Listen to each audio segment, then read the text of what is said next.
国学者阿德里安曾经过研究，揭露了中国当局宣传的反贫困计划，并在本周与华盛顿举行的共产主义受害者纪念基金会虚拟研讨会上发表了重要讲话，表示实际上中共政府是在变相剥夺维吾尔人的身份，并强迫他们从事奴隶劳动的行为。大量中国政府发布的文件及泄露的文件清楚地表明，中国政府对维吾尔人及其他穆斯林掀起了一场毁灭性极强的种族破坏。分析得出的令人震惊的结论表明，中共政府自认为在受困扰的省份制定了详细的作战计划，首先建立了一个警察国家，其次通过在教育营建立所谓的思想转化营网络，最后通过强制性的劳动来剥夺维吾尔人的身份。政府的政策是完全控制社会。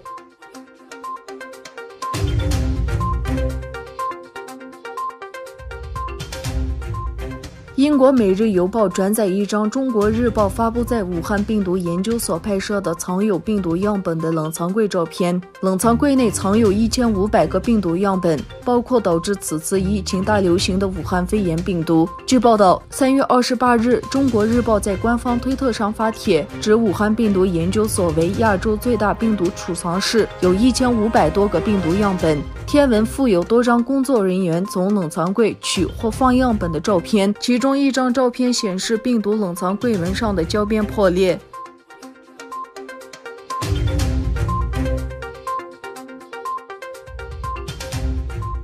美国总统特朗普在白宫例行记者会上表示，如果中国对武汉病毒疫情的爆发负有故意的责任，就应该为此承担后果。特朗普说，如果是个错误，那就是一个错误。如果他们负有故意的责任，我是说那肯定就应该产生后果。在他们这样做之前，中美关系处于良好状态。现在的问题是，中共武汉病毒发生的事情究竟是一个后来失控的错误，或是故意而为，两者之间存在巨大的差别。特朗普并再度对中国的死亡数字提出了质疑。美国国务卿蓬佩奥周五在接受采访时表示，中国政府对武汉肺炎疫情的处理方式很可能会令各国不得不重新思考本国通讯基础建设发展的道路，包括是否让中国电讯巨头华为参与建设本国的5G 网络建设。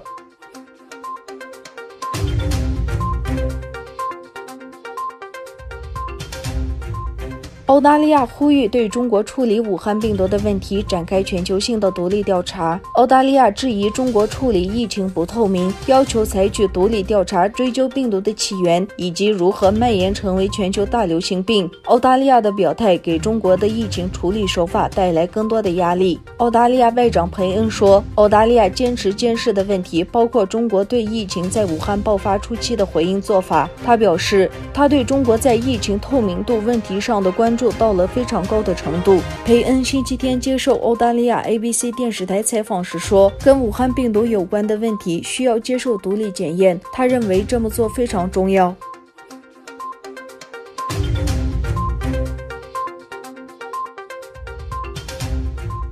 尼日利亚奇纳州警方发言人甘博伊萨在一份声明中说，尼日利亚西北部村庄遇袭47人死亡，这伙袭击者18日对个别村庄同时发动了有组织的袭击。当地居民告诉警方，袭击者在村庄里开枪射击，并纵火焚烧房屋。伊萨说，19日包括士兵和警察在内的安全部队成员已经部署到该地区。这伙武装分子据称是该地区专门进行盗窃和绑架勒索的犯罪团伙成员。今年2月，卡奇纳州的2个村庄曾遭遇持枪歹徒袭击，造成至少30人死亡。